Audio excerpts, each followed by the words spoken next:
In the 19th century, England joins global trade. They bring back silks and spices from the colonies, but sadly, they also bring the zombie plague, which quickly spreads across the land. Millions of people die and rise again as flesh-hungry zombies. To survive, the living begin training in deadly combat techniques from China and Japan. Eventually, the government builds the Grand Barrier, a 100-foot wall surrounding London. They also dig the Royal Canal, a massive moat encircling the city and its wall. The space between the wall and the canal becomes known as the in-between. During the Second Battle of Kent, zombies breach one of the bridges across the canal, wiping out all the villagers in the in-between. The tragedy drives the king insane. Afterward, he orders every bridge destroyed except one. Soon lords and ladies abandon London to live in their own fortified estates. One day, Colonel Darcy visits an estate in Hertfordshire after hearing rumors of an infected person. At the gate, guards confirm his identity before leading him through a tunnel, where a priest checks his bare body to ensure he hasn't been bitten. Once inside, Mrs. Featherstone is playing cards with her friends. She insists no one there is infected and claims her estate has been zombie-free for years. Pretending he wants to join the game, Darcy sits at the table and takes out a vial of carrion flies, explaining that they can sense rotting flesh. He releases them, and they quickly land on a man, revealing he is turning. Darcy shatters his glass, stabs him in the face, and then beheads him with his sword. Darcy asks if this man had a chance to infect anyone else, but Featherstone denies it. To make a point, Darcy kicks the severed head away and leaves, shocking the guests. But Featherstone's daughter refuses to cover up the truth and rushes upstairs to check on the man's niece. She's too late. The girl has already turned, attacked the staff, and now lunges at Featherstone's daughter. Meanwhile, Mr. Bennet has trained his 5 daughters in weapons and martial arts so they can fight zombies. Their mother, Mrs. Bennet, disapproves and wants them to focus on marriage instead. When she hears an upcoming dance, she convinces her husband to let them attend. The sisters are thrilled, except for Elizabeth, who dislikes social events.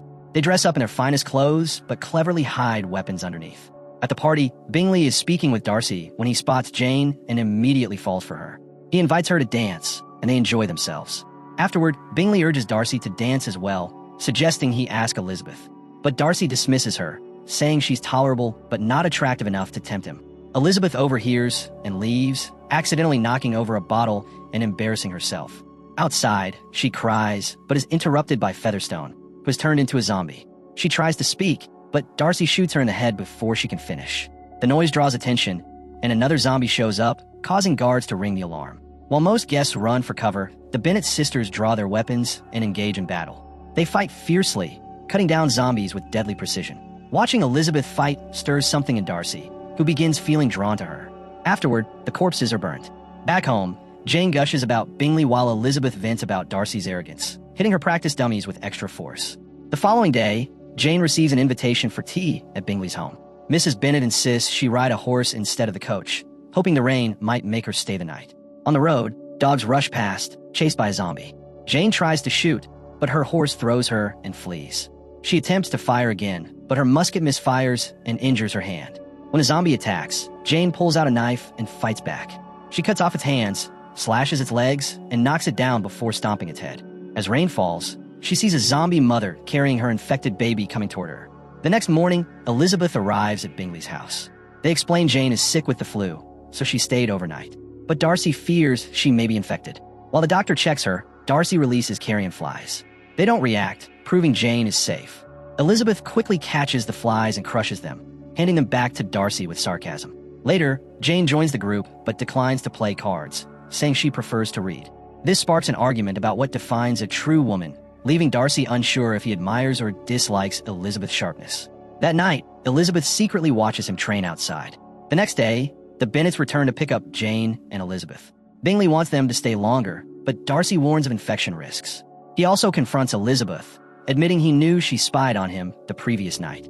To ease tensions, Mrs. Bennet convinces Bingley to host a ball to raise spirits. On the way home, the family sees that the local orphanage has been destroyed and zombie orphans now roam the woods.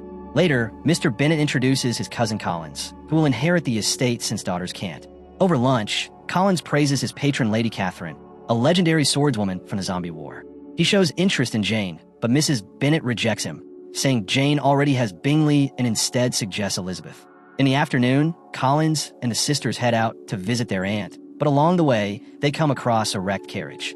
A woman screams for help, but when she appears, the sisters open fire, because she's already a zombie. Jane finishes her fight by kicking her opponent down a hill.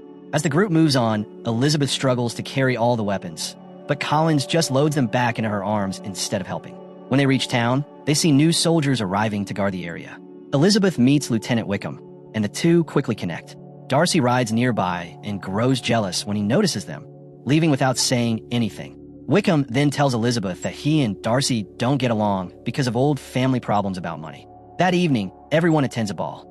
Jane spends time with Bingley while Elizabeth hopes to talk with Wickham, but Collins interrupts and drags her into a dance, showing too much energy and excitement. Soon Darcy also asks Elizabeth to dance, but Collins ruins the moment, forcing them apart. As Darcy leaves, he overhears Mrs. Bennet talking about Jane's future with Bingley, focusing only on his wealth.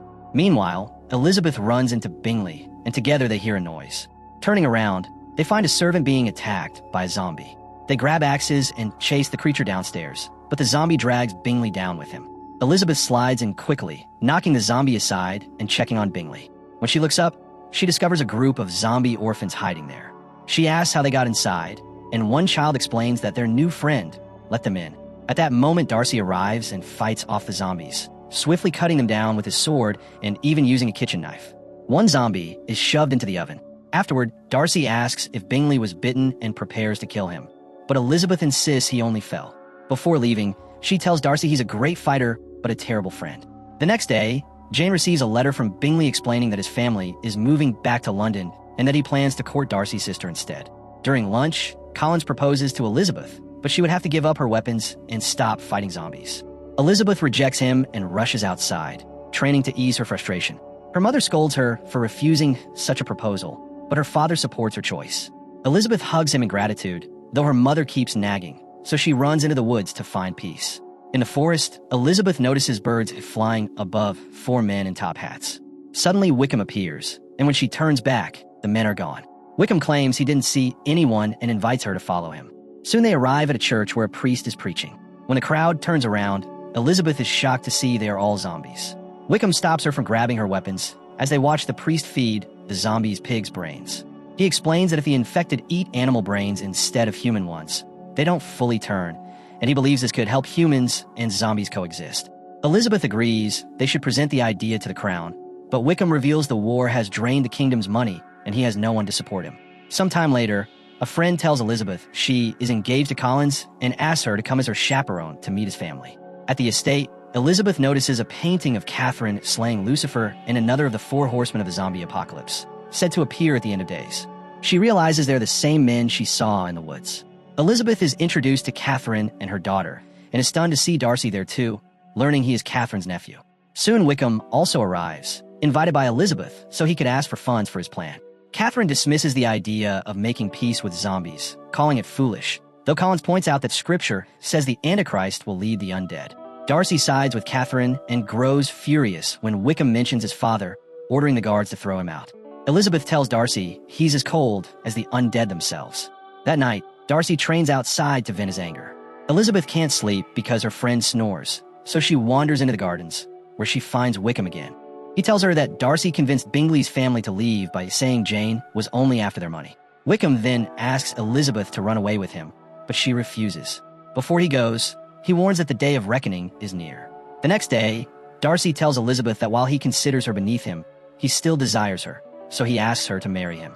Elizabeth furiously refuses and confronts him about what he did to Jane and Bingley, but Darcy defends his actions. Angry, Elizabeth kicks him and hurls objects at him before attacking with a poker. Darcy blocks her, and the two end up locked in a heated fight, exchanging blows until they fall into an awkward position together. When Elizabeth insists she will never marry him, Darcy finally storms out, leaving her distraught. Later, Elizabeth receives a letter from Darcy explaining his side of the story. He says he never meant to hurt Jane and only sent Bingley away to shield him from Mrs. Bennet. He also reveals that he had to kill his own father after he turned into a zombie, yet he still gave Wickham the money he was promised. But Wickham kept returning for more and grew angry when Darcy refused to keep paying.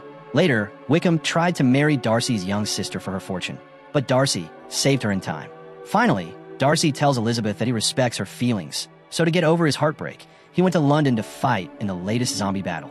He believes someone is controlling the zombies since the attacks are far too organized. When Elizabeth returns home, she is shocked to discover that Wickham has run off with Lydia, the youngest sister. She suspects he has taken her to the zombie church. That night, Catherine visits and announces that Darcy will marry her daughter if Elizabeth refuses him. Elizabeth is starting to see Darcy differently, but she still isn't sure about a relationship, so Catherine challenges her to a duel with her guard. The man is tall and powerful, landing brutal punches and blocking Elizabeth's strikes with ease. Even when he chokes her, she refuses to quit, cutting his face and breaking his arm. With a sharp kick, she slams him against a beam, which snaps and brings part of the ceiling down on him. Catherine corners Elizabeth with her blades, but admits she admires her determination. Just then, Mr. Bennet enters and forbids Elizabeth from going after her sister, saying it is too dangerous. Jane offers to go, but Elizabeth doesn't want her involved, asking her instead to protect the family. Catherine then offers to take the Bennets to her estate so Jane and Elizabeth can set out together. When they reach the bridge, soldiers stop them and explain they've lined it with explosives. At dawn, the bridge will be blown up to keep the zombie horde in London from spreading into the countryside. The sisters ignore them and press forward. Meanwhile, Bingley fights on the battlefield, tossing a bomb at zombies in a trench, but just as he's about to escape, one grabs his scarf. Jane arrives in time to slice the scarf and push him clear of the blast. Not far away, Darcy slays another zombie with his sword, only for undead hands to claw out of the ground.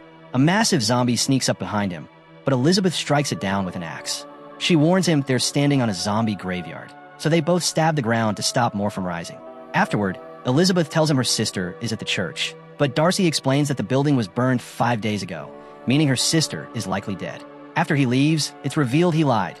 He only said that to keep her safe because the church still stands.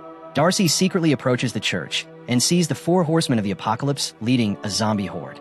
Meanwhile, Elizabeth notices Bingley staring at the road toward the church instead of the bridge he's meant to watch. Realizing Darcy deceived her, she immediately rides off on her horse.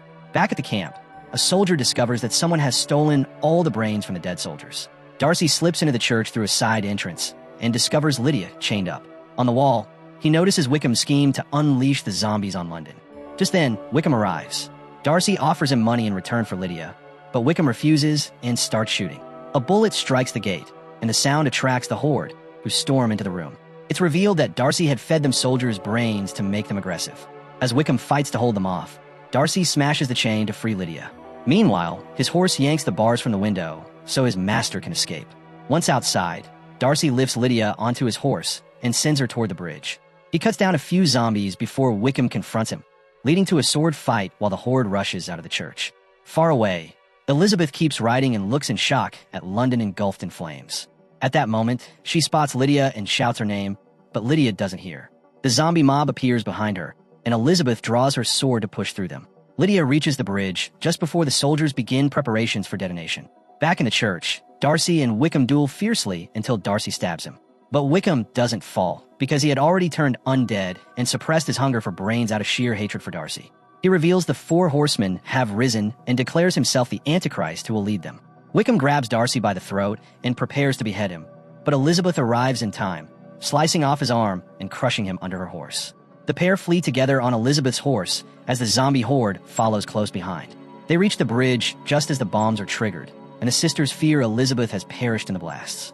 Yet when the smoke clears, Elizabeth is seen crawling from the debris. She discovers Darcy's unconscious body nearby and weeps, kissing him as she confesses her love. Days later, Bingley proposes to Jane, and she joyfully accepts. Darcy finally wakes from his coma and tells Elizabeth he heard her words on the bridge. He then proposes, and she agrees before they kiss. Both couples wed in a joint ceremony with Collins as the officiant. Everyone celebrates until Wickham suddenly reappears, leading another horde of zombies.